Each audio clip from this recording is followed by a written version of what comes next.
Good morning, class. Today we are going to learn about lightning protection systems. So, we are familiar about lightning. We know about charges. We know about how lightning occurs. So, today we are going to understand the application of some devices which protect us from lightning. So the first one is lightning conductor and the other is lightning arrestor. So as you can understand from these images, a lightning conductor is used for the protection of an entire building and lightning arrestor is used for the protection of equipments. So just we can understand about it now in this class. So before jumping into lightning conductor and arresters, let's briefly understand what lightning is.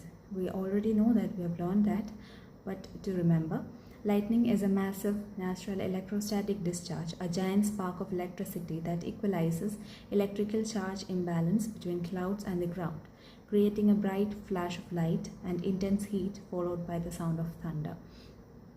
Lightning is caused by the movement or collision between charges inside the cloud, and we know that there are different types of clouds with different types of charges. Like there are clouds with negative charges and clouds with positive charges and clouds with both positive and negative charges, and we already know that.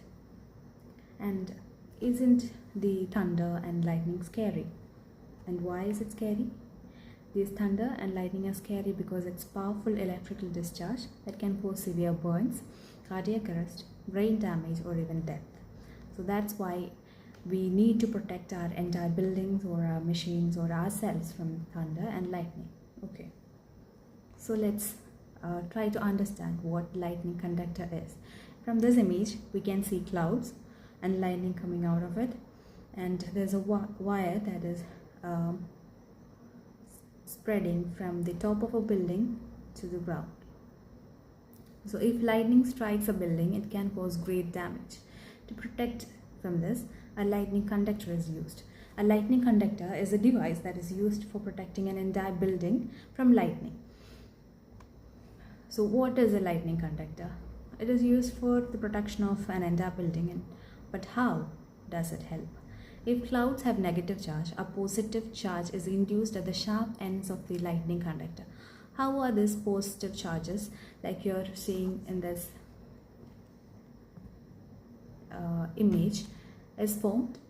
The positive charges are built up on the sharp points of the conductor because of the earth, because we know that earth acts as an electron bank, and when the negative charge is massive at the clouds, it will attract the positive charges from the ground.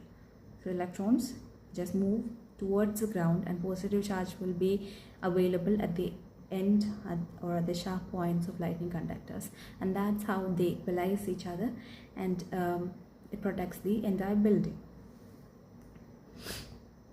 And that is the reason for positive charges at the sharp points of electron conductors.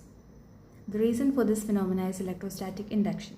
When a negatively charged cloud passes over a building, it repels the free electrons in the lightning conductor downwards towards the earth. As I said, the positive charges remain at the sharp ends of lightning conductor, and the negative charges will be repelled away from the clouds and move towards the earth, leaving a net positive charge at the top of the conductor's sharp point. The charge accumulated in the cloud in this way causes lightning. A lightning conductor provides a safe path for electric charge during lightning strike to flow to the earth. The lightning conductor is not a magical device that can erase negative charges or positive charges that are elaborated or spread from the clouds like that, but instead what the lightning conductors do is they transfer these charges to the ground without affecting any other equipments or other buildings. That's how a lightning conductor works. And what if the clouds have positive charges? As we have mentioned, the positive charges attract negative charges, and the positive charges repels positive charges. So what happens when the positive charge is present in the clouds is the negative charge will be attracted from the earth to the ends of the lightning conductor, and so they will equalize each other. A negative charge is induced at the sharp points of the lightning conductor when the clouds are positive.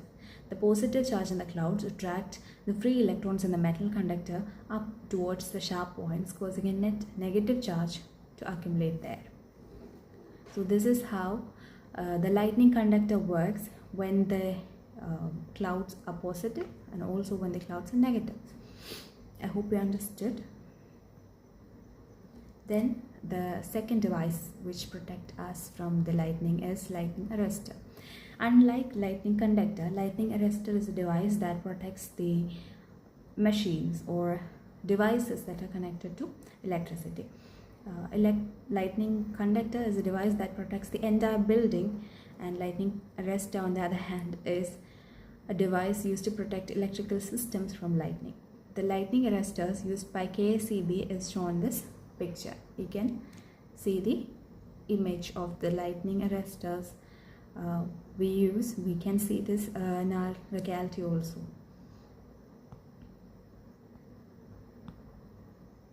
Then, how do this lightning conductor and lightning arrestor differ?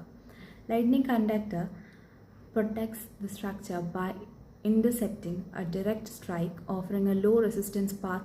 Lightning arrestors for the entire lightning current to safely reach the ground. So, lightning conductor is a device that protects the entire building by letting the charges pass through itself and reach the ground and make the building safe.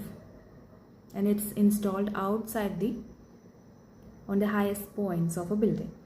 Whereas lightning arrestor protects the electrical equipments by diverting damaging over voltage surges from power lines or internal systems to the ground, acting like a fast switch to protect connected devices, often installed at service entrances or near transformers.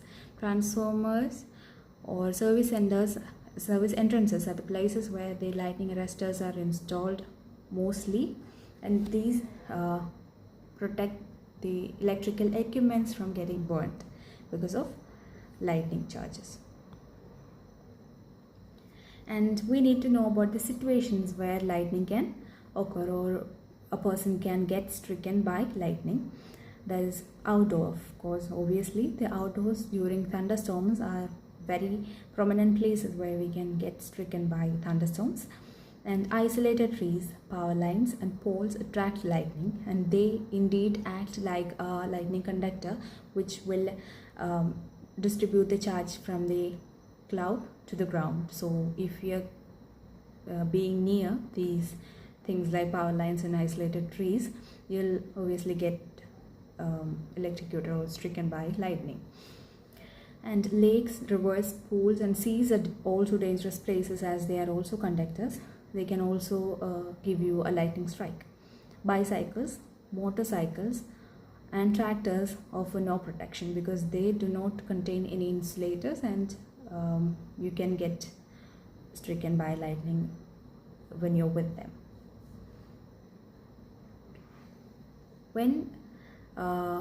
If in any case you are stricken by electric lightning, you need to save yourself first. So for that we need to learn first aid. First aid for lightning strike is the first step is to get a professional help on the way immediately. If you see a person who is stricken by lightning, you may not rush towards them, but instead you have to make a call to the professionals to arrive as soon as possible. And after that you should make sure the area is safe for ongoing lightning before approaching. But remember, the victim does not retain electrical charge and is safe to touch. You do not need to hesitate before touching this person who is stricken by lightning. He doesn't hold any electric charge in himself, so you can go to him and help him immediately. And the first thing you need to do when you go near him is to look for breathing and pulse and begin CPR. CPR is cardiopulmonary resuscitation. You used to press his chest over and over again to make him comfortable, to make him breathe again, make the blood pump. That's the image given at the bottom right end corner. And after the CPR, you should lay them down on their feet, slightly elevated if possible, and keep them calm and provide reassurance. Do not make them panic. You should not panic yourself. And if the person is close to you, check for burns, broken bones, and neurological issues like confusions or memory loss. If they get up, ask them about their name, where they're from, etc. And by this time, the professionals would have reached, and you can hand this person to them. These are the main first aids you should know before attending a person, because lightning is not a very strange thing. It can happen anytime, anywhere, for anyone. So you should be understanding how this lightning occurs, and what should you do, and what shouldn't you do for not getting stricken by lightning, and what are the devices that are used for protecting yourself and your devices and your buildings from lightning. These are the things we have learned from this chapter, and hope you understood all these things, and hope you will write these things without fail in your exams. And thank you for listening. Thank you.